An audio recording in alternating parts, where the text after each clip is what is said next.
Je suis James Whitmore. J'ai 34 ans, et ma propre mère a essayé de voler mon héritage de 42 millions de dollars en tendant un piège juridique avec 3 avocats. Avant de vous raconter comment j'ai transformé leur embuscade en leur pire cauchemar, dites-moi dans les commentaires d'où vous regardez. C'est bon de savoir qui est à l'écoute. Tout a commencé par un appel téléphonique, le genre qui fait dresser les petits poils sur votre bras avant même que vous ne sachiez pourquoi. Mon grand-père, Richard Whitmore, était décédé une semaine plus tôt. Les funérailles étaient un flou étouffant de costumes noirs, de condoléances insincères et de parfums écœurants de lys. Il était la seule personne de toute ma famille qui m'avait vraiment vu, le vrai moi. Et maintenant, il avait juste disparu, un vide. La veille de l'appel téléphonique, son avocat de longue date, Monsieur Brennan, un homme au visage taillé dans le granit et la gentillesse, m'avait convoqué à son bureau. Lors d'une réunion calme et sombre qui ressemblait plus à un briefing militaire qu'à une lecture de testament, il m'a informé que mon grand-père avait modifié son testament final. J'étais l'unique héritier de toute sa succession. 42 millions de dollars. Le nombre était si vaste qu'il ressemblait à une erreur d'écriture, un chiffre fantôme sur une page qui ne pouvait pas m'appartenir. James Whitmore, l'architecte en difficulté. Puis ma mère a appelé. James, chérie, elle a roucoulé au téléphone. Sa voix était une cascade de miel, mais j'avais appris en 3 décennies que son miel était souvent mêlé d'arsenic. Je suis si heureuse de t'avoir attrapé. Nous devons avoir une petite réunion de famille, juste pour, pour nous aligner sur les choses pour le bien de grand-père. Il est si important que nous montrions un front uni. Unité, j'ai répété, le mot avait un goût de cendre dans ma bouche. L'unité dans ma famille signifiait généralement que tout le monde était d'accord sur la façon d'obtenir ce qu'il voulait de mon grand-père. Précisément, dit-elle, ignorant mon ton. Ton frère Nathan a gracieusement offert d'organiser cela chez lui demain, 10 heures précises. Ce n'est qu'une formalité, vraiment. Nos avocats ont suggéré une médiation précontentieuse juste pour éviter tout désordre public. C'est pour le mieux, tu verras. Médiation précontentieuse. La phrase m'a frappé comme un coup physique. On ne tient pas de médiation quand il n'y a rien à médier. Ce n'était pas une conversation familiale sur le deuil, c'était un mouvement stratégique, une ligne tracée dans le sable. J'ai immédiatement pensé aux paroles de mon grand-père lors d'une de nos dernières parties d'échecs. Sa voix rauque, mais ses yeux vifs comme du silex. Jimmy, ne les laisse jamais voir ton prochain coup, surtout quand ils pensent que tu n'es qu'un pion sur l'échiquier. Je serai là, dis-je, ma voix un mur de calme soigneusement construit, ne trahissant rien du chaos qui éclatait dans ma poitrine. Le lendemain matin, j'ai conduit jusqu'à la maison de Nathan. C'était une monstrueuse MC-mansion dans la partie la plus riche de la ville, un monument à l'ambition de mon frère et à la générosité de mon grand-père, une série de prêts qui n'étaient jamais censés être remboursés. Chaque virage familier de la route serrait un nœud de peur dans mon estomac. On aurait dit moins un trajet vers une maison familiale qu'une marche sur la ligne verte. J'ai garé ma modeste berline derrière le rutilant SUV allemand de mon frère, une métaphore visuelle frappante de nos vies. Prenant une profonde inspiration tremblante, j'ai remonté l'allée de pierre parfaitement entretenue et poussé la lourde porte en chêne. Et là, il était, le piège mis à nu. Ce n'était pas un salon arrangé pour une réunion de famille, c'était une salle de conférence. Ma mère, Hélène, était assise en bout d'une longue table en acajou poli, vêtue d'un tailleur bleu marine strict. Elle ressemblait à une procureure prête pour un procès déterminant pour sa carrière. À sa droite était assis mon frère Nathan, un regard suffisant et satisfait sur son visage, et sa femme Julia, qui serrait un épais classeur contre sa poitrine comme un bouclier, son expression un masque d'ambition froide. Mais c'est l'autre côté de la table qui a fait quitter l'air de mes poumons dans un sifflement silencieux. 3 hommes, tous dans des costumes sombres et coûteux identiques avec des expressions sombres identiques et des mallettes en cuir identiques. C'étaient des requins, et je venais d'être jeté dans le bassin. La médiation de ma mère était une embuscade, et j'en étais la seule cible. Pour comprendre comment j'ai trouvé la force de simplement rester debout dans cette pièce, vous devez comprendre les 2 années qui m'ont amené là. Ma vie s'était complètement effondrée. Un divorce amer et douloureux m'avait vidé émotionnellement et financièrement. Mon ex-femme avait dit que je manquais d'ambition, que je me contentais d'être un petit architecte alors qu'elle voulait le monde. Peut-être avait-elle raison. Tout ce que je savais, c'est que le divorce m'avait laissé avec une montagne de frais juridiques et un cratère à la place de mon estime de soi. Le cabinet d'architecture dans lequel j'avais investi mon cœur et mon âme avait du mal à rester à flot. J'avais 32 ans et je me sentais comme un échec total. Alors, J'ai fait ce que beaucoup de gens font quand ils touchent le fond, je suis rentré chez moi. J'ai fui la vie que j'avais essayé de construire et je suis retourné dans les paysages familiers du Connecticut. J'ai loué un petit appartement bon marché qui sentait toujours légèrement l'humidité, et j'ai essayé de comprendre comment recoller les morceaux brisés de ma vie. C'est alors que j'ai commencé à passer du temps réel avec mon grand-père. Richard Whitmore était un titan, un homme qui avait forgé un empire de l'acier grâce à sa volonté et à son courage. Mais au moment où je suis rentré chez moi, il était physiquement faible. Un accident vasculaire cérébral majeur 18 mois auparavant lui avait volé une grande partie de sa force et de sa mobilité, mais son esprit restait une forteresse. Si quoi que ce soit, le fait d'être confiné à sa chaise l'avait rendu encore plus vif, ses pensées plus concentrées. Nous passions nos après-midi dans son bureau, un sanctuaire qui sentait les vieux livres, le tabac à pipe à la cerise et le cirage pour bois. Surtout, nous jouions aux échecs. Il m'avait appris le jeu quand j'étais enfant, un langage de stratégie et de prévoyance. Et maintenant, c'est devenu notre principal mode de communication. À chaque coup sur cet échiquier usé et magnifique, il ne faisait pas que jouer à un jeu, il transmettait toute une vie de sagesse. 3 principes, Jimmy, disait-il d'une voix rauque un après-midi pluvieux, son long doigt osseux tapotant la tête sculptée de son roi. Tout ce dont tu as besoin pour naviguer dans le monde est ici, sur cet échiquier. 3 principes. Dis-moi, dis-je, étudiant mon prochain coup. Premièrement, dit-il, capturant un de mes pions sans même avoir l'air de regarder, écoute plus que tu ne parles. Laisse ton adversaire révéler sa stratégie, ses faiblesses, ses peurs. La plupart des gens ne supportent pas le silence. Ils se précipitent pour le remplir de leurs propres sottises. Laisse-les faire. Je me suis souvenu d'une partie où il m'avait laissé parler pendant 10 minutes de ma grande stratégie pour la démanteler en 3 coups silencieux et brutaux. Il avait écouté, et il avait tout appris. Deuxièmement, continua-t-il, sa voix plus douce, fais confiance mais vérifie, surtout avec la famille. C'est le plus difficile. Tu veux croire le meilleur. Tu devrais espérer le meilleur, mais tu dois toujours te préparer au pire. La loyauté se prouve par l'action, Jimmy, pas par les promesses en paroles. J'ai acquiescé, la vérité de ces paroles étant une douleur sourde dans ma poitrine. Mon propre père, son fils, était décédé d'une crise cardiaque il y a des années, et ma relation avec ma mère et mon frère était tendue depuis lors. J'étais le calme, l'artiste, le rêveur. Nathan était le garçon d'or, l'héritier charismatique qui était censé conquérir le monde. Il considérait ma nature calme comme une faiblesse. Mon grand-père était le seul à y voir de la patience.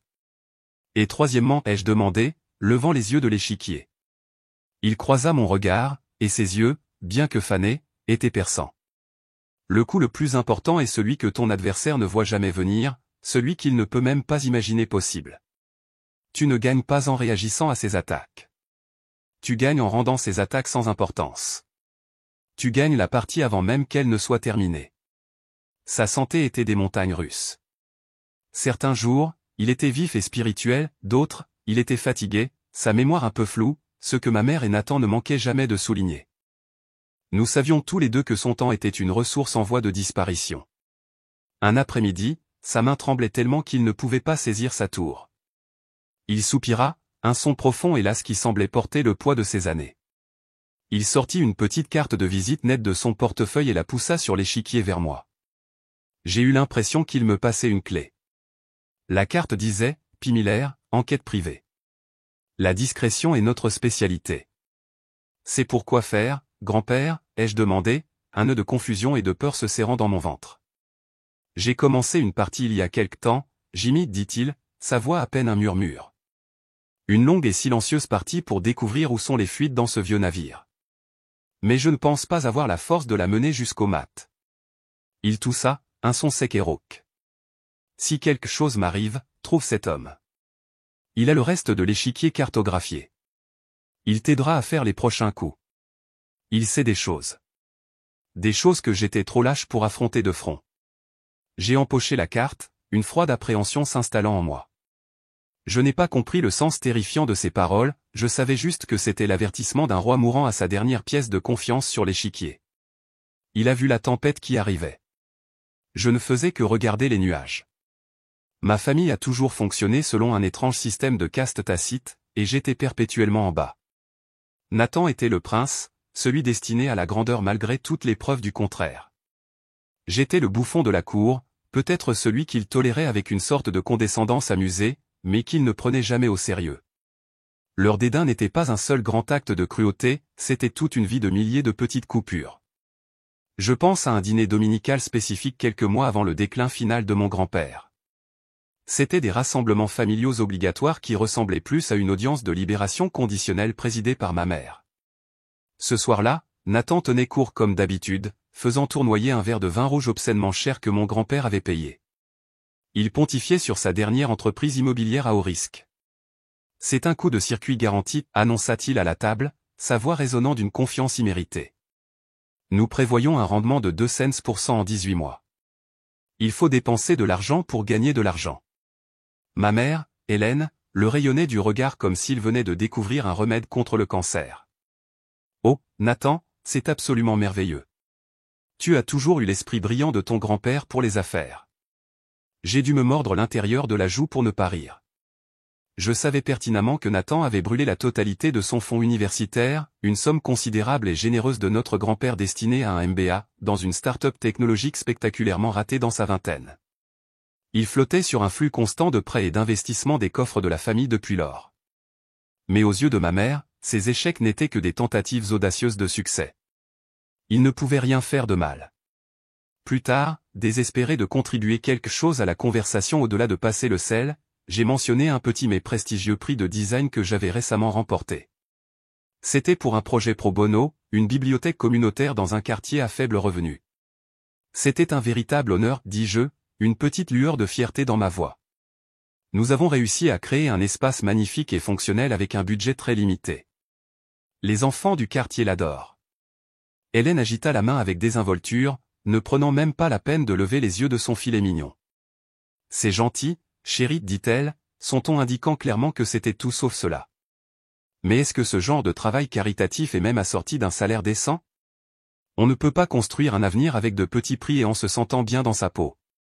Le commentaire atterrit avec un bruit sourd et familier. Ce n'était pas seulement les mots, c'était la cruauté désinvolte, la façon facile dont elle pouvait diminuer mes réalisations. Le message implicite était clair, mon travail, ma passion, n'avait aucune valeur réelle parce qu'il n'était pas assorti d'un prix à 7 chiffres. Mon succès n'était pas du genre qu'elle pouvait se vanter dans son country club. À travers la grande salle à manger, j'ai croisé le regard de Walter Jenkins, le majordome de mon grand-père. Walter était avec la famille depuis 40 ans. C'était un homme calme et digne qui parlait peu, mais il ne manquait rien. Il m'adressa un petit signe de tête, presque imperceptible, une reconnaissance silencieuse de l'injustice. C'était un petit geste, mais il signifiait tout pour moi. Plus tard ce soir-là, alors que je partais, il m'arrêta à la porte, tenant mon manteau. Monsieur James, dit-il de sa voix basse et ferme, ne vous souciez pas du tout d'eux. Votre grand-père est très, très fier de vous. Il garde une photo encadrée de cette bibliothèque que vous avez conçue sur son bureau, et en parle à tous ceux qui lui rendent visite. Le petit acte de gentillesse de Walter était une bouée de sauvetage dans un océan d'indifférence familiale. C'était un rappel silencieux que quelqu'un voyait ma valeur, même si ma propre mère ne le pouvait pas. Son hypocrisie était une présence constante. Je me souviens une fois que je l'ai entendu se plaindre à Julia dans la cuisine, pensant que j'étais hors de portée. J'ai sacrifié toute ma jeunesse pour mon père et cette famille, se lamentait-elle, sa voix chargée de ressentiment. J'ai géré cette maison. J'ai organisé ces dîners d'affaires sans fin. J'ai élevé 2 garçons. Et mon mari est décédé si jeune. Et qu'est-ce que j'en retire? Il me traite toujours comme une employée. Je mérite ma part. Je l'ai plus que gagné. Ce sentiment profond de droit était le moteur de tout ce qui allait suivre. Elle ne considérait pas ses actes comme un vol, elle les voyait comme la perception d'une dette qu'elle estimait lui être due. Cette logique tordue et intéressée était plus effrayante que la simple avidité. C'était une fissure dans la fondation même de notre famille, et j'étais sur le point de découvrir qu'elle était assez profonde pour nous engloutir tous. Maintenant, assis dans cette salle d'embuscade face à ces 3 avocats, tout s'est mis en place dans un tableau d'une clarté écœurante. Ce n'était pas un nouveau développement, c'était juste l'acte final et le plus effronté d'une vie passée à être mis à l'écart, rejeté et systématiquement sous-estimé. Ma rêverie fut interrompue par l'avocat principal, un homme du nom de Robert Chin. Il s'éclaircit la gorge, un son sec et rauque dans la pièce silencieuse. Sa voix était aussi froide et stérile qu'un couloir d'hôpital. Monsieur Whitmore, commença-t-il, nous sommes ici aujourd'hui parce que la famille a des préoccupations légitimes et sérieuses, des préoccupations quant à l'état d'esprit de votre grand-père lorsqu'il a modifié son testament. La bataille avait officiellement commencé. L'air dans la pièce devint plus froid, plus épais, chaque mot de l'avocat érodant la température. Robert Shinn, apparemment l'avocat principal de l'accusation, parlait avec un calme répété et dépourvu de passion qui me donnait la chair de poule. Il exposa leur dossier comme s'il plaidait une requête de routine devant le tribunal, et non qu'il participait à la destruction systématique d'une famille. Comme vous le savez, Monsieur Whitmore, dit Shinn, les mains jointes devant lui, Monsieur Richard Whitmore a subi un accident vasculaire cérébral important il y a environ 18 mois. La position réfléchie de la famille, soutenue par un avis médical d'experts, est que ses fonctions cognitives ont été matériellement compromises par la suite. Il était, pour le dire clairement, très susceptible d'influence extérieure. Influence extérieure. Les mots restèrent suspendus dans l'air, pointés directement vers moi. J'étais l'étranger dans ma propre famille, l'influence qui devait être éradiquée. Ma mère, Hélène, saisit son signal, sa voix maintenant remplie d'une inquiétude fabriquée et tremblante. « James, nous l'avons tous vu, dit-elle, se tournant vers moi comme si nous étions des alliés. Il était si confus parfois. Il oubliait des noms, des dates. Nous étions tous terriblement inquiets pour lui. Il n'était plus lui-même. C'était une performance magistrale. Elle avait tout à fait l'air d'une fille dévouée et au cœur brisé, se tordant les mains avec une inquiétude feinte. Mais j'ai regardé au-delà des larmes de crocodile et j'ai vu le reflet d'acier froid dans ses yeux. C'était une affaire. Puis vint leur défilé de preuves. Shinn fit glisser un document sur la table. C'était une déclaration signée, sur papier en tête du docteur Eleanor Morrison, le médecin traitant de mon grand-père. J'ai parcouru la page. C'était une tapisserie de jargon médical tissé ensemble pour créer une seule image accablante, capacité diminuée, jugement exécutif altéré, perte de mémoire importante, vulnérabilité à la suggestion. Je connaissais le docteur Morrison. C'était un médecin compétent, mais une femme timide et non conflictuelle. Je ne pouvais pas imaginer qu'elle signe volontairement son nom sur une déclaration aussi définitive et risquée pour sa carrière, à moins d'être soumise à une pression ou à une contrainte immense. Ensuite, ma belle-sœur Julia ouvrit son épais classeur avec une emphase dramatique et théâtrale. Le bruit des anneaux s'ouvrant en claquant résonna dans la pièce silencieuse. Nous avons également un témoignage convaincant de son infirmière principale, Margaret Winters, annonça-t-elle, sa voix dégoulinant d'une fausse sympathie comme si elle était une présentatrice de nouvelles rapportant une tragédie. Julia commença à lire une déclaration de l'infirmière. Chaque mot était techniquement vrai, mais malicieusement déformé. Elle affirmait que j'avais eu de longues conversations secrètes avec mon grand-père, renvoyant souvent l'infirmière de la pièce sous des prétextes fallacieux. Elle notait que mes visites avaient augmenté en fréquence dans les mois précédant la modification du testament. Elle peignait le portrait d'un parasite manipulateur isolant et exploitant systématiquement un vieil homme vulnérable. Je pouvais pratiquement imaginer la scène, Julia et Hélène coinçant Margaret, une mère célibataire avec 2 enfants et une hypothèque, menaçant son emploi, sa licence professionnelle, toute sa vie si elle ne signait pas la déclaration qu'elles avaient si utilement préparée pour elle. Lorsqu'elle eut terminé avec la déclaration de l'infirmière, Julia se lança dans ses propres observations. Elle avait une chronologie, un journal de mes allées et venues qu'elle devait compiler depuis des mois. Le 14 août, lut-elle, son doigt traçant la ligne sur la page, James a passé 4 heures seul avec Richard dans son bureau. Le lendemain même, le 15 août, les relevés téléphoniques montrent que Richard a passé un appel de 30 minutes au bureau de son avocat, Monsieur Brennan. Elle présenta cela comme s'il s'agissait d'une preuve irréfutable de ma méchanceté. Ce n'était rien de plus qu'une collection de faits insignifiants tissés dans un récit de pure tromperie. Je me suis contenté d'écouter. Je les ai laissés parler. Je me suis accroché au premier principe de mon grand-père comme à une bouée de sauvetage, écouter plus que parler, les laisser révéler leur propre folie. Et ils le faisaient. Ils étaient si confiants dans leur histoire, si certains de leur pouvoir, qu'ils ne me montraient pas seulement leur stratégie, ils me montraient leur âme. Et leurs âmes étaient pourries jusqu'à la moelle. Nathan, qui était resté silencieux jusqu'à présent, décida finalement de jouer son rôle, le frère aîné raisonnable et responsable. Il se pencha en avant, tentant un regard d'inquiétude sincère. « Écoute, James, dit-il, sa voix douce et conciliante. Personne ne dit que tu as fait ça malicieusement. Nous savons que tu étais émotif. » Il était émotif. Les choses se sont embrouillées dans sa tête. Nous voulons juste remettre les choses au clair, honorer ce que papa aurait vraiment voulu pour toute la famille. Papa, il voulait dire notre grand-père, l'homme dont il vivait de l'argent depuis 2 décennies sans produire un seul succès personnel. L'hypocrisie était si puissante qu'elle était presque une présence physique dans la pièce. Je suis resté assis là, mon expression un masque soigneusement construit de neutralité, les laissant construire leur propre potence, un mensonge à la fois. Je pouvais sentir leur frustration monter avec mon silence. Ils s'attendaient à ce que je crie, que je proteste, que je m'effondre et que je pleure. Ils ne savaient pas que je jouais à un jeu complètement différent. Ils jouaient aux dames, se concentrant sur le saut de mes pions. Je jouais aux échecs, et mon grand-père m'avait déjà enseigné le coup gagnant. Après qu'ils eurent étalé leur montagne de preuves fabriquées, après que le dernier mensonge eût été dit, Robert Chin fit glisser un document final et sinistre sur la table polie. Le bois était froid et mort sous mes doigts.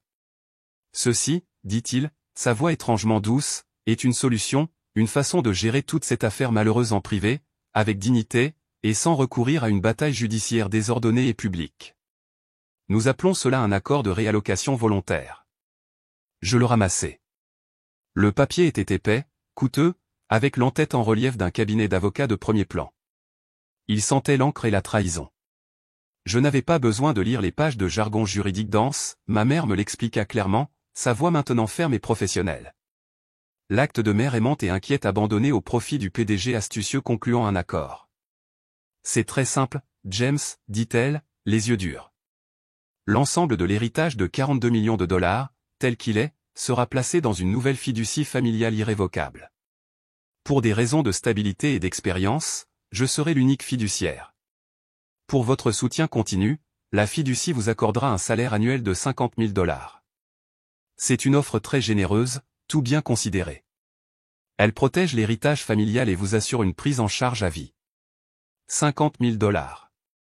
Une misère. Moins que le salaire de départ d'un jeune architecte. C'était un biscuit pour chien jeté pour me faire taire pendant qu'il se régalait de la fortune massive que mon grand-père avait bâtie à main nue. Ce n'était pas une offre, c'était une insulte finale et écrasante. C'était une déclaration de la façon dont il pensait peu de moi, de la façon dont il croyait que je ne valais rien. Je regardais le visage dur et inflexible de ma mère et celui de mon frère, satisfait et triomphant. Il dépensait déjà l'argent dans sa tête. Je ne dis rien, je tenais juste le document, sentant son poids. Le silence dans la pièce s'étira, devenant épais et inconfortable pour eux. C'était la partie où j'étais censé m'effondrer, voir la futilité de lutter contre un front aussi uni et puissant. Julia, toujours la justicière, décida qu'il était temps d'appliquer le dernier tour de vis. Elle se pencha en avant, sa voix un sifflement bas et venimeux destiné uniquement à moi, mais assez fort pour que tout le monde l'entende clairement. Tu devrais vraiment y réfléchir très attentivement, James, dit-elle, un petit sourire cruel jouant sur ses lèvres. Ton petit cabinet d'architecture, il est un peu fragile en ce moment, n'est-ce pas? Après le divorce, et tout. Ce gros contrat que tu viens de décrocher avec la Reynolds Corporation, celui qui te maintient à flot, ce serait une terrible honte si quelque chose devait lui arriver. Elle fit une pause, laissant la menace atterrir de tout son poids. Mon oncle, Victor Reynolds, est le président du conseil d'administration. Tu le sais, n'est-ce pas? Je suis sûr qu'il serait très intéressé d'entendre parler de toute action en justice publique désordonnée impliquant l'architecte de son nouveau projet, un scandale impliquant des accusations de maltraitance envers les personnes âgées et un héritage contesté. Ce n'est tout simplement pas bon pour les affaires. Il pourrait décider de réévaluer le contrat. C'était ça. Le coup de grâce. La menace finale est brutale.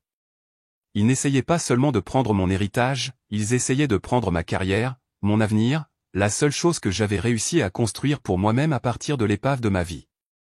Ils menaçaient d'incendier mon minuscule canot de sauvetage juste pour s'assurer que je me noie.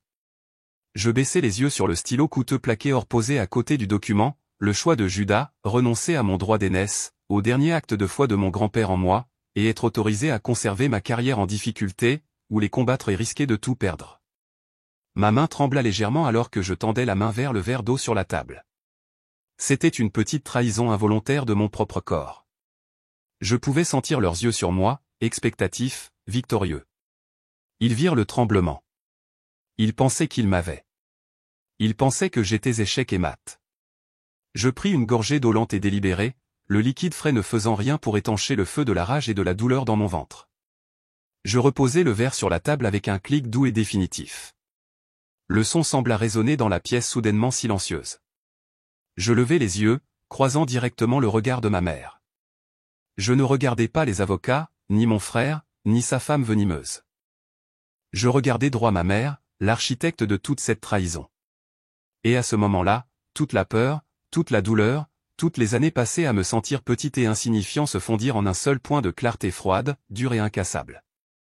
Je repoussai le document non signé et le stylo au centre de la table.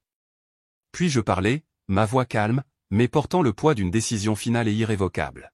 « C'est tout, demandai-je. Avez-vous fini ? Parce que maintenant, c'est à mon tour. Avant de vous raconter ce qui s'est passé ensuite dans cette pièce, comment les rôles se sont inversés si violemment, je dois vous ramener avec moi à la nuit précédente. Parce que je n'étais pas le stratège calme et cool qu'il voyait assis à cette table, j'étais un homme suspendu au bout de sa corde. Au moment où j'ai raccroché le téléphone après l'invitation de ma mère à la médiation, une vague de panique pure et absolue m'a submergé. Mes mains tremblaient, mon cœur battait à tout rompre contre mes côtes. Mon premier réflexe fut d'appeler mon avocat, Monsieur Brennan. Mais ensuite, je me suis souvenu des mots de mon grand-père et de la carte de visite qu'il avait glissée dans ma main. Il vous aidera à faire les prochains mouvements. Ma main trembla alors que je composais le numéro. La voix qui répondit était rauque, fatiguée et uniquement professionnelle. Miller. Monsieur Miller, dis-je, ma propre voix semblant mince et fluette. Je m'appelle James Whitmore. Mon grand-père, Richard Whitmore, il m'a dit de vous appeler si quelque chose arrivait. Il y eut une longue pause à l'autre bout du fil. J'ai été désolé d'apprendre le décès de votre grand-père, dit Miller, son ton s'adoucissant d'une fraction. C'était un vieil homme vif, l'un des plus vifs. Je me demandais quand vous alliez appeler. Il m'a dit ce qu'il prévoyait. Votre famille ne perd pas de temps, n'est-ce pas? Nous avons convenu de nous rencontrer ce soir-là. Son bureau n'était pas dans un immeuble de grande hauteur, c'était une arrière-salle encombrée et poussiéreuse au-dessus d'une laverie automatique ouverte 24 heures sur 24 qui sentait le café rassis, le vieux papier et le regret. P. Miller ressemblait exactement à son bureau. C'était un homme d'une soixantaine d'années avec un visage comme une carte routière d'affaires difficiles, des yeux fatigués qui ne manquaient rien et un imperméable qui avait l'air d'avoir été dans quelques bagarres. Il était sorti d'un vieux film policier, une relique d'un autre temps. Votre grand-père m'a embauché 6 mois avant son accident vasculaire cérébral, expliqua Miller, poussant un épais classeur accordéon usé sur son bureau en métal défoncé. Il a commencé à remarquer des divergences, petites au début, puis plus grandes. Il soupçonnait votre mère de détourner de l'argent de ses comptes. Il ne savait tout simplement pas jusqu'à quelle profondeur la pourriture allait. Il voulait des preuves avant de la confronter. Avec un sentiment de crainte, j'ouvris le dossier. Mes mains tremblaient tellement que je pouvais à peine défaire le fermoir. À l'intérieur se trouvait une collection d'horreurs méticuleusement organisées, des copies de relevés bancaires, des factures de cartes de crédit, de fausses factures, des chèques annulés. Tout était là, une histoire documentée d'une trahison de 10 ans. Miller me fit tout parcourir, sa voix un bourdonnement bas et régulier. Ici, dit-il, tapant sur un document, une charge de $40 000 pour une réparation complète du toit de la maison de votre grand-père d'une entreprise appelée Apex Contracting. Le truc, c'est qu'Apex Contracting n'existe pas. Zachel Corporation. Nous avons retracé le compte bancaire. Il mène directement à votre mère. Il passa à une autre page. Et ici, un achat de $15 000 d'équipement médical italien spécialisé, un équipement très spécifique, apparemment, car nous avons trouvé la charge correspondante sur sa carte de crédit pour un voyage en première classe à Florence pour deux, votre mère et son frère, votre grand-oncle Charles. La charge était de $15 000. Ils n'ont même pas essayé de le cacher. Eh bien, ça a continué encore et encore, de faux frais d'aménagement paysager qui ont payé sa location de voiture de luxe, des frais d'entretien ménager qui étaient en fait des retraits d'argent effectués près des casinos, un pillage systématique et incessant de la fortune de l'homme, tout en souriant à son visage. Mais ça empire, dit Miller, son expression sombre. Il sortit un autre ensemble de documents, ceux-ci d'un fichier différent intitulé Nathan. Votre frère, lui et sa femme, Julia, sont devenus un peu plus ambitieux. Ils ont falsifié la signature de votre grand-père pour utiliser le domaine familial, la maison, le terrain, tout, comme garantie sur un prêt commercial de 2 millions de dollars pour ce projet immobilier ridicule de lui. Je sentis le sang se retirer de mon visage. Je dus me retenir au bureau. Le projet a été un échec, continua Miller, sa voix dépourvue de sympathie. Le prêt est maintenant en défaut de paiement. La banque était sur le point d'entamer une procédure de saisie. C'est de cela qu'il s'agit réellement dans cette médiation. Ils sont désespérés. Ils doivent prendre le contrôle de l'héritage pour couvrir leur propre fraude avant que tout n'explose et qu'ils ne finissent tous les deux en prison. Ce n'était pas seulement de la cupidité, ce n'était pas seulement un sentiment de droit, c'était un désespoir criminel pur et dur. Votre grand-père a découvert le prêt une semaine seulement avant son décès, dit Miller, sa voix maintenant douce. Brennan, son avocat, l'a découvert lors d'un examen de routine des actifs. Je pense que la nouvelle est ce qui l'a brisé. Il savait qu'il n'avait ni la force ni le temps pour une longue et laide bataille juridique. Alors, il a changé le testament. Il a fait de vous l'arme, mon garçon. Sa meilleure arme. Ce soir-là, assis seul dans ce bureau bon marché et poussiéreux avec Miller, les preuves accablantes étalées devant moi comme un linceul funéraire, j'ai ressenti tout le poids de tout cela. C'étaient des gens horribles, c'étaient des criminels, mais c'était aussi ma mère, mon frère, ma famille. Je ne sais pas si je peux faire ça, Miller, confessai-je, la tête dans les mains. L'idée de les affronter, de faire exploser cette bombe au milieu de nos vies, était écœurante. Cela va les détruire. Cela va détruire ce qui reste de notre famille. Miller s'assit en face de moi, les ressorts de sa vieille chaise gémissant en signe de protestation. Il me regarda, ses yeux fatigués remplis d'une bonté surprenante. Votre grand-père le savait. Il s'est débattu avec ça. Je pouvais l'entendre dans sa voix. Mais il a fait un choix. Il a choisi la personne qui valorisait la loyauté plus que les gens qui ne valorisaient que l'argent. Il ne vous a pas choisi parce qu'il pensait que vous étiez un guerrier, mon garçon. Il vous a choisi parce que vous êtes un bâtisseur. Il savait que vous sauriez quoi faire avec les pièces une fois le plateau nettoyé. Il tapa sur un petit enregistreur audio numérique argenté sur la table. Il m'a donné ça aussi. Un dernier message. Il l'a enregistré le lendemain de sa découverte du prêt. Il a dit, vous devriez le faire jouer quand le moment sera venu. Il m'informa ensuite de sa conversation avec l'infirmière, Margaret Winters. Il l'avait approchée calmement, professionnellement. Il lui avait montré des preuves que Julia avait fouillées dans sa vie privée, se renseignant sur son ex-mari et l'accord de garde de ses 2 enfants, une menace claire et tacite. Terrifiée, mais voulant faire ce qu'il fallait, Margaret avait accepté de signer une déclaration sous serment notarié détaillant les menaces et la fausse déclaration qu'elle avait été forcée de signer. Miller l'avait, un document juridique signé et attesté. Elle a trop peur de se présenter en personne, dit-il. Et je ne la blâme pas, mais ces mots sont ici, et parfois les mots écrits sont plus forts que les mots parlés. Nous avons passé les 2 heures suivantes à planifier. Il ne s'agissait pas seulement d'avoir les preuves, il s'agissait de savoir comment les présenter, la séquence, le timing. D'abord, l'audio pour établir la lucidité, puis le détournement de fonds personnels pour détruire la crédibilité de ma mère, puis la fraude au prêt pour exposer leur désespoir. La déclaration sous serment serait le dernier clou dans le cercueil. Je quittai le bureau de Miller juste avant l'aube. La peur était toujours là, une pierre froide et dure dans mon estomac, mais maintenant il y avait autre chose à côté, une résolution froide et dure, un devoir. Quand je suis entré dans cette pièce d'embuscade le lendemain matin, je n'étais pas calme parce que je n'avais pas peur. J'étais calme parce que j'avais passé la nuit à contempler l'abîme de la trahison de ma famille, et j'avais choisi de riposter. Je connaissais mes mouvements. J'avais toutes mes pièces en place, et j'étais prêt à jouer le jeu jusqu'à sa fin brutale et inévitable. J'ai laissé le silence après ma déclaration planer dans la pièce pendant un long et lourd moment. C'était un silence rempli de leur choc et de ma résolution. Les 3 avocats échangèrent des regards méfiants. Le visage de ma mère se durcit en un masque de pure fureur, et Nathan et Julia avaient juste l'air confus, comme si un pion qu'ils étaient sur le point de retirer du plateau s'était soudainement transformé en reine. Lentement, délibérément, je tendis la main dans ma mallette. Je ne sortis pas un dossier de papier, pas encore, la séquence était primordiale. Je sortis le petit enregistreur audio numérique argenté que Miller m'avait donné et le plaçai au centre exact de la table. Il avait l'air minuscule et insignifiant au milieu de cette vaste étendue polie. « Qu'est-ce que c'est que ça » exigea ma mère, sa voix tranchante et impérieuse. « À quel genre de jeu joues-tu, James » ce n'est pas un jeu, mère, dis-je, ma voix ferme. C'est une voix du passé. J'appuyai sur le bouton de lecture. La pièce fut instantanément remplie du son de la voix de mon grand-père.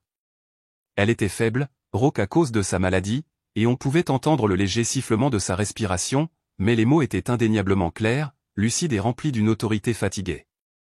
Si vous entendez ceci, commença sa voix, l'enregistrement étant net et clair, cela signifie que je suis parti, et cela signifie que ma famille se comporte probablement exactement comme je craignais qu'elle ne le fasse, comme des vautours tournoyant autour d'une proie. Un souffle collectif traversa leur côté de la table. Le visage d'Hélène, qui avait été rouge de colère, devint blanc crayeux. Les avocats cessèrent de mélanger leurs papiers et se figèrent. Je veux être parfaitement clair pour le procès-verbal, continua mon grand-père, sa voix gagnant une force surprenante. Mon esprit est sain. Ma décision de laisser l'ensemble de ma succession, jusqu'au dernier centime, à mon petit-fils, James Whitmore, est la décision la plus saine et la plus logique que j'ai prise depuis des années. Pourquoi? Parce qu'il est le seul qui soit jamais venu me voir sans facture à la main. L'air était épais de tension. Hélène, ma fille, une femme que j'aime mais que je ne reconnais plus, n'appelait que lorsqu'elle avait besoin d'argent pour l'une de ses fausses œuvres de bienfaisance ou une nouvelle voiture. Mon petit-fils Nathan ne m'honorait de sa présence que lorsque l'un de ses projets commerciaux bancals tombait à l'eau et qu'il avait besoin d'un renflouement. Il voit un guichet automatique ambulant. James a vu un grand-père. Il m'a apporté des livres. Il a joué aux échecs avec moi. Il s'est juste assis avec moi, et il a écouté. Le silence qui suivit l'enregistrement fut absolu et assourdissant. Ma mère avait l'air d'avoir été giflée, mais je n'avais pas fini. Ce n'était que le coup d'envoi. Cet enregistrement, dis-je, ma voix traversant le silence comme un scalpel, a été fait une semaine avant son décès, en présence d'un témoin. Il confirme légalement sa lucidité et ses intentions explicites. Maintenant, parlons de la raison pour laquelle il a ressenti le besoin de le faire. Je tendis enfin la main dans ma mallette et sortis mon propre classeur. Il était plus épais que celui de Julia. Je l'ouvris et fis glisser le premier document sur la table. C'était une copie d'un relevé bancaire et d'une fausse facture imprimée. Mère, dis-je, ma voix maintenant dépourvue de toute émotion, parlons de la réparation du toit de 40 000 $ que vous avez autorisé pour la maison au printemps dernier, une maison qui, selon 3 entreprises de toiture professionnelles différentes que j'ai fait évaluer au cours de la dernière semaine, n'a jamais eu une seule fuite. Et parlons de cette entreprise, Apex Contracting, que vous avez payée. Chose amusante, l'État du Connecticut n'a aucune trace de son existence, mais son compte bancaire, dont j'ai les relevés ici même, remonte à une société écran, et vous êtes le seul signataire sur ce compte. Sa mâchoire se décrocha. Elle ouvrit la bouche, mais aucun son n'en sortit. Je n'attendis pas de réponse. Je lui fis glisser un autre ensemble de documents. Ou que diriez-vous que nous discutions des 15 000 $ pour l'équipement médical italien spécialisé? Un montant très précis, car il se trouve que c'est le coût exact, au centime près, des vacances en première classe à Florence que vous et l'oncle Charles avez prises l'année dernière. J'ai les reçus pour les deux. Ils correspondent parfaitement. Je tournai ensuite toute mon attention vers mon frère et sa femme. Nathan, Julia, votre tour. Je poussai le paquet de documents de prêt que Miller avait découvert devant eux. 2 millions de $. Vous avez falsifié la signature de mon grand-père sur une garantie personnelle. C'est un crime fédéral. Le prêt est en défaut de paiement. La banque était à une semaine de commencer une procédure de saisie sur cette même maison. Vous n'essayez pas de protéger l'héritage familial, vous essayez de vous sauver de la faillite et de la prison. Julia ricana, un son désespéré et cassant. C'est de l'absurde diffamation. Vous n'avez aucune preuve de tout ça. Oh, mais j'en ai, dis-je calmement. Et j'en ai plus. Vous avez menacé son infirmière, Margaret Winters, une mère célibataire. Vous avez essayé d'utiliser la situation de garde de ses enfants contre elle. Je levai une simple feuille de papier notarié. Ceci est sa déclaration sous serment détaillant vos menaces et la fausse déclaration qu'elle a été contrainte de signer. Elle avait trop peur d'être ici en personne, Julia, trop peur de ce qu'un monstre comme vous pourrait faire à sa famille. Les avocats étaient maintenant pâles, chuchotant furieusement à ma mère. L'embuscade n'avait pas seulement échoué, le piège s'était refermé sur les chasseurs. C'était échec et mat. Toute la dynamique de la pièce s'était brisée. La façade soigneusement construite de pouvoir et de contrôle s'était effondrée en poussière. Les 3 avocats qui étaient entrés dans la pièce comme des héros conquérants étaient maintenant en mode panique totale. Hélène, ne dit pas un mot de plus, siffle à chien, fourrant frénétiquement des papiers dans sa mallette en cuir coûteuse. Ses 2 collègues faisaient de même, évitant mon regard comme si me regarder pouvait les incriminer davantage. Nathan, mon frère chéri, s'effondra complètement. La suffisance disparut, remplacée par le visage terrifié d'un enfant qui avait été pris en flagrant délit. Il s'affala sur sa chaise, le visage enfoui dans ses mains, et commença à sangloter de gros sanglots et haletant de pur apitoiement sur soi. Je suis ruiné, étouffa-t-il entre 2 respirations. C'était juste un mauvais investissement. Le marché s'est retourné. Tout est parti. Je ne savais pas quoi faire d'autre. Sa confession, pathétique et accablante, resta suspendue dans l'air. Julia, cependant, était un serpent aux abois. Quand un serpent est aux abois, il ne se rend pas, il cherche une dernière chance de frapper. Elle n'était pas vaincue, elle était juste plus en colère. Son visage était un masque de pur venin. Elle sortit son téléphone, ses doigts volant sur l'écran avec une vitesse furieuse.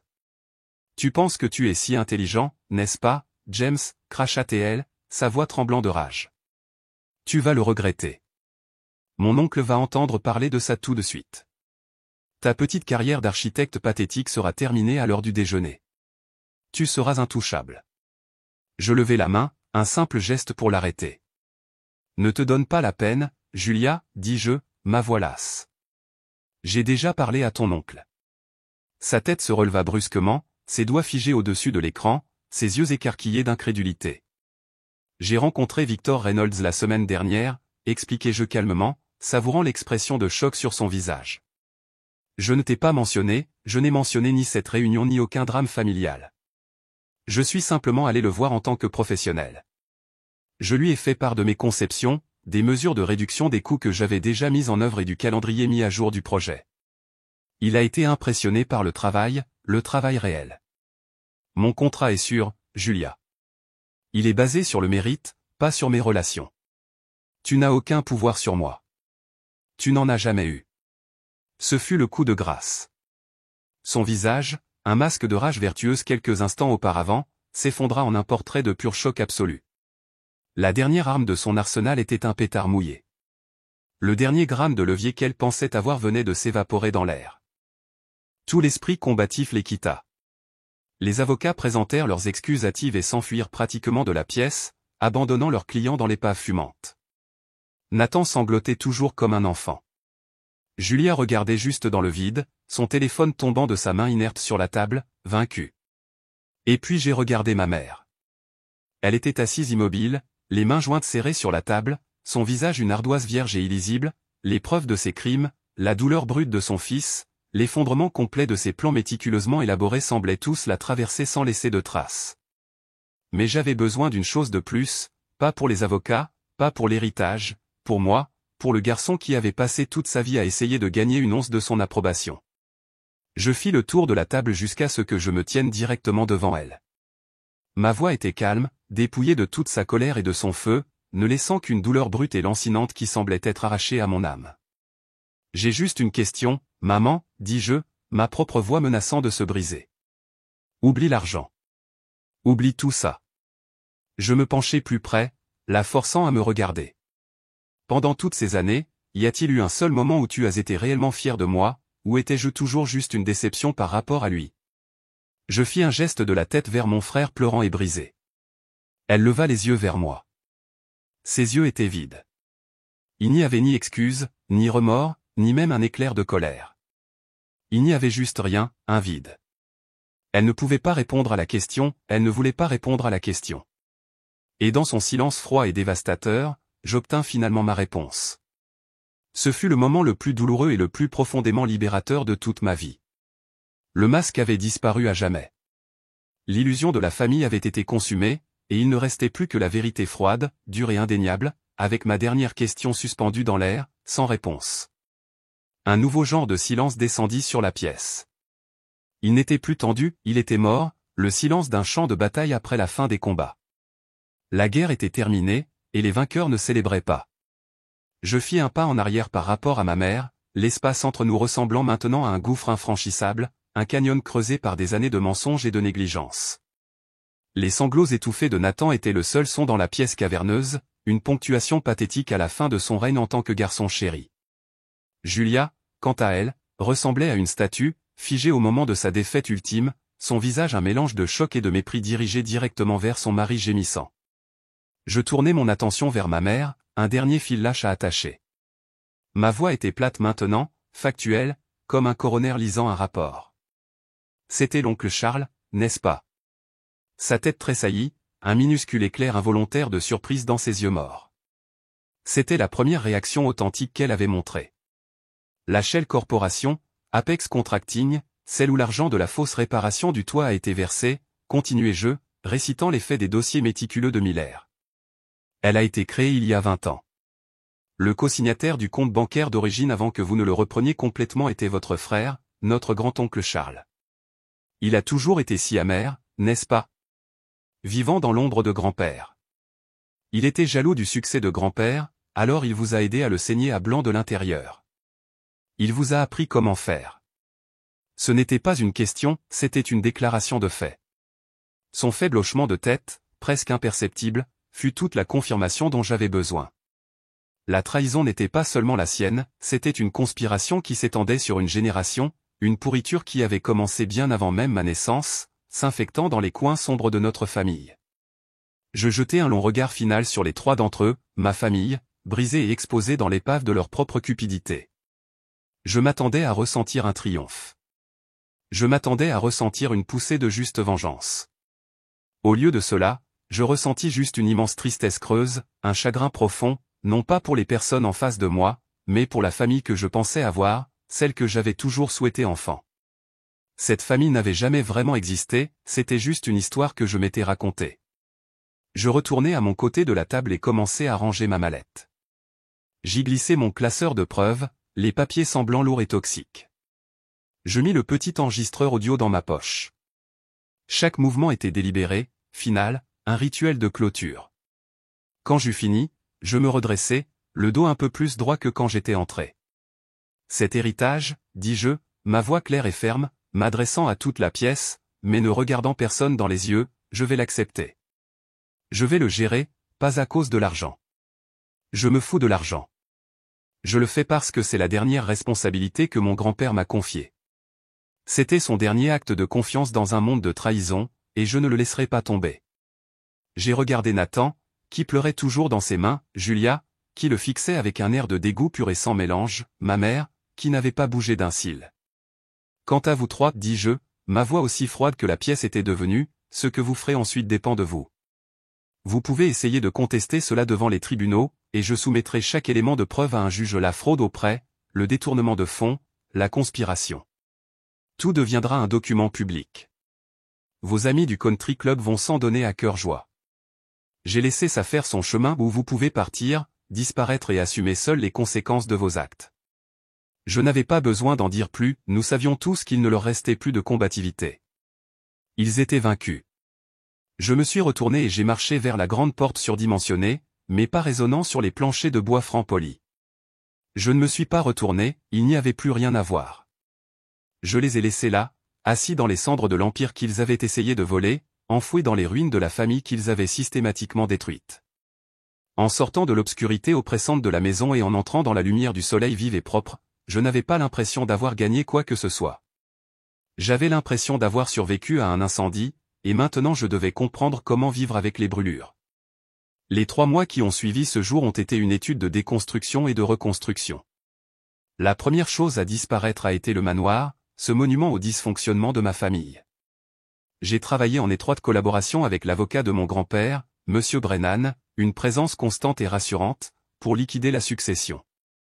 L'immense maison, pleine de fantômes et de mauvais souvenirs, a été vendue à un promoteur. Je n'ai gardé que quelques objets précieux, la vaste collection de littérature classique de mon grand-père, son fauteuil en cuir usé préféré qui sentait encore légèrement son odeur, et le magnifique échiquier en bois sculpté à la main sur lequel nous avions passé d'innombrables heures. Tout le reste n'était que des choses. Je ne pouvais pas rester dans le Connecticut, tout l'État semblait hanté par les fantômes de qui j'avais été. Chaque route contenait un souvenir, chaque point de repère une histoire que je devais oublier. J'avais besoin d'un nouveau départ, d'un endroit où je n'étais pas le petit-fils de Richard Whitmore ou le fils d'Helen Whitmore, un endroit où je pouvais simplement être James. Sur la recommandation de Miller, j'ai emballé ma vie dans quelques douzaines de boîtes et j'ai déménagé à travers le pays à Portland, Oregon.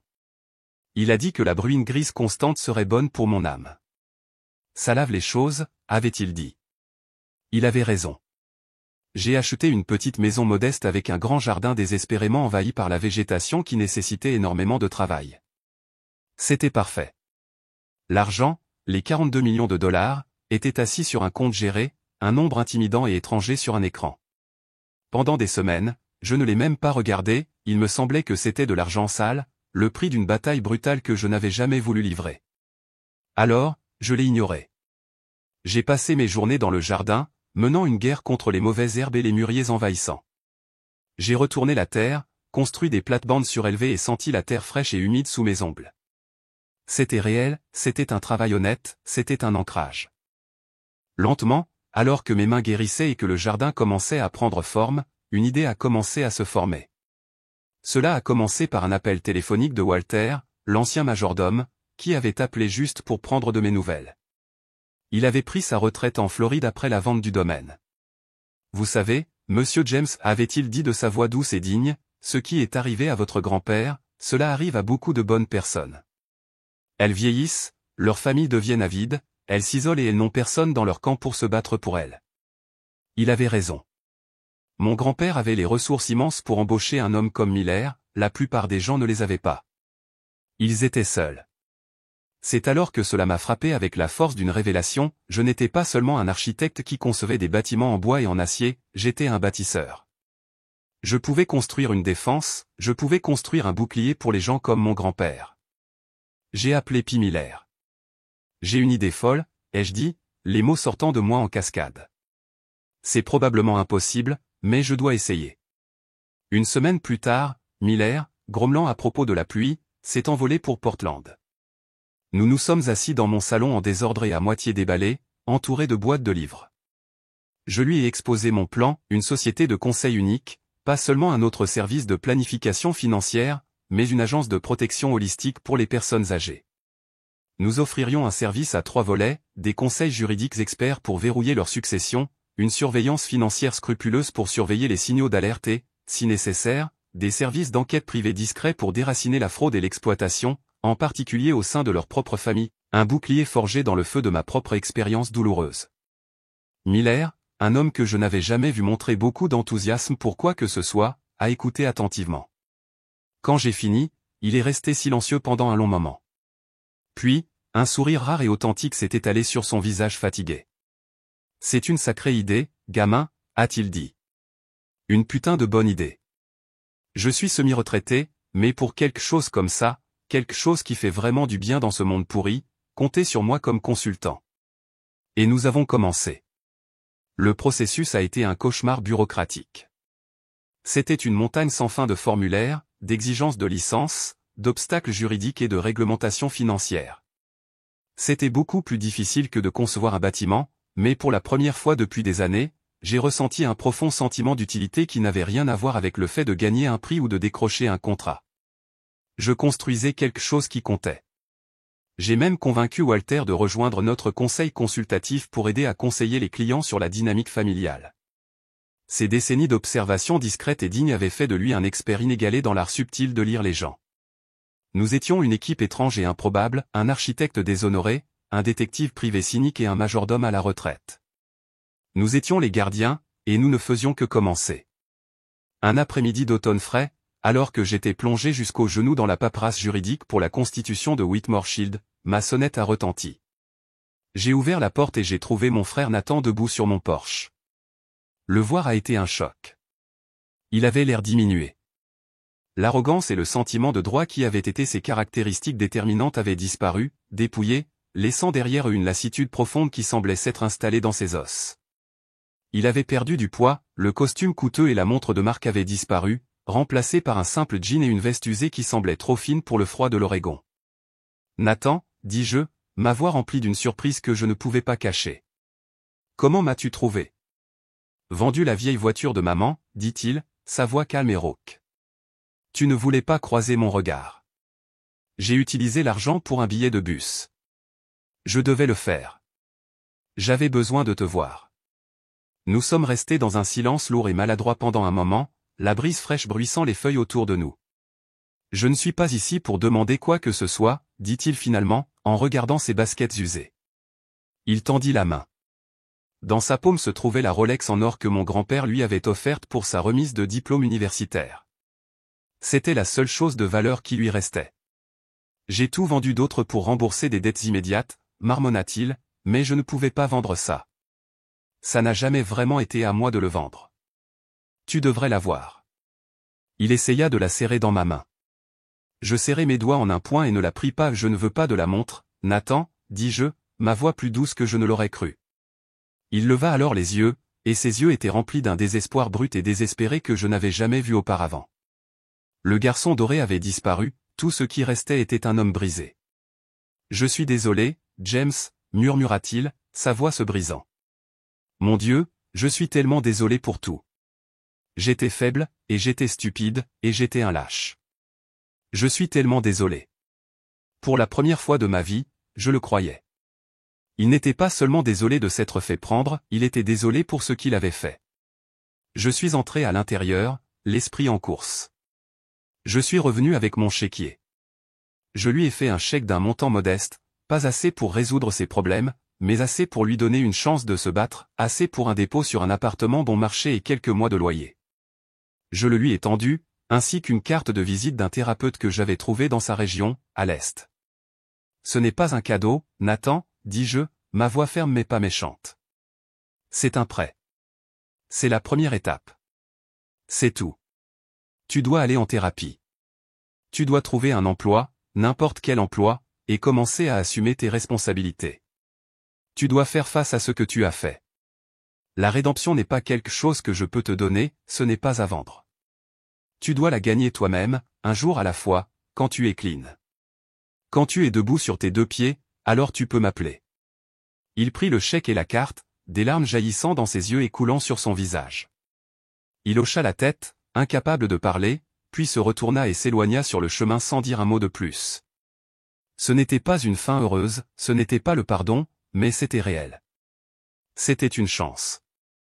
Ce soir-là, alors que je déballais enfin le dernier des livres de mon grand-père, une petite clé USB noire est tombée entre les pages de son exemplaire usé de l'art de la guerre. Mon cœur a raté un battement. Je l'ai branché sur mon ordinateur portable. C'était un seul fichier vidéo. J'ai cliqué dessus, et le visage de mon grand-père est apparu à l'écran. Il avait l'air fatigué, plus âgé que je ne m'en souvenais, mais ses yeux étaient brillants et concentrés. James, commença-t-il, sa voix un râle familier et réconfortant.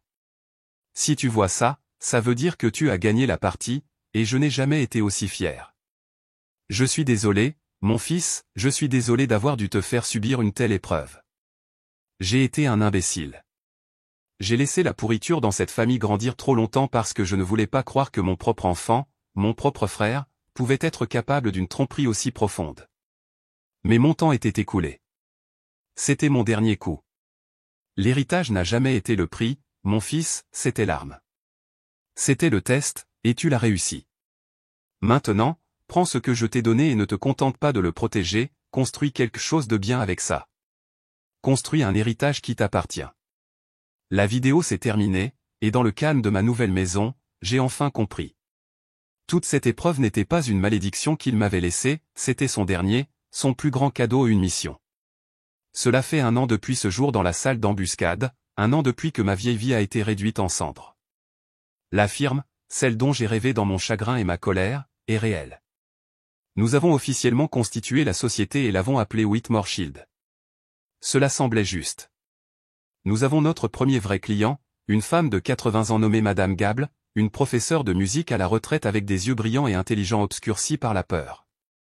Son fils essaie d'obtenir une procuration, affirmant qu'elle est incompétente afin de pouvoir vendre sa maison sous elle et utiliser l'argent pour financer son entreprise en faillite. Son histoire est si douloureusement familière que cela me fait grincer les dents quand elle me raconte son histoire, sa voix tremblante. Je vois mon propre grand-père dans ses yeux, et je sais avec une certitude absolue comment me battre pour elle. Je connais tous les coups. Ma vie est calme maintenant, simple. Je passe mes journées à travailler avec Miller et Walter, à construire notre bouclier brique par brique. Je passe mes soirées dans le jardin, qui est maintenant florissant, ou dans le fauteuil de mon grand-père, à lire l'un de ses livres. Les 42 millions de dollars ne sont plus un nombre intimidant et étranger sur un écran, c'est un outil, une ressource. C'est le carburant pour financer la lutte pour les gens comme Madame Gable, les gens qui ne peuvent pas se battre pour eux-mêmes.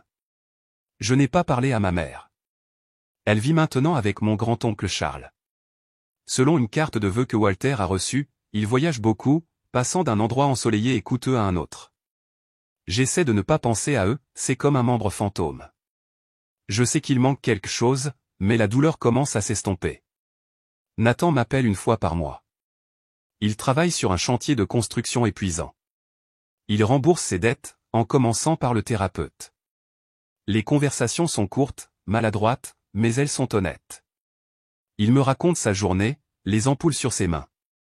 Il ne demande jamais rien. Peut-être qu'un jour il redeviendra un frère. Peut-être. De temps en temps, par une soirée tranquille, je sors le vieil échiquier en bois. Je dispose les pièces, le bois lisse et lourd frais et familier sous mes doigts. Je ne joue pas une partie complète, je reste juste assis à regarder l'échiquier, les 32 pièces prêtes au combat. Je ne le vois plus comme la fin de l'histoire de mon grand-père, je le vois comme le début de la mienne. Il ne m'a pas seulement appris à gagner une seule partie brutale, il m'a appris à vider le plateau et à en recommencer un nouveau. Comment faire le premier coup, clair et avec un but, en sachant exactement pourquoi on se bat. Et ma partie, ma vraie partie, ne fait que commencer. Merci d'avoir écouté mon histoire. J'espère qu'elle a résonné en vous d'une manière ou d'une autre. Avez-vous déjà été dans une situation où vous avez dû vous opposer à votre propre famille pour faire ce qui était juste? Partagez votre histoire dans les commentaires ci-dessous. Je les lis tous. Et n'oubliez pas d'aimer et de vous abonner pour ne pas manquer la suite.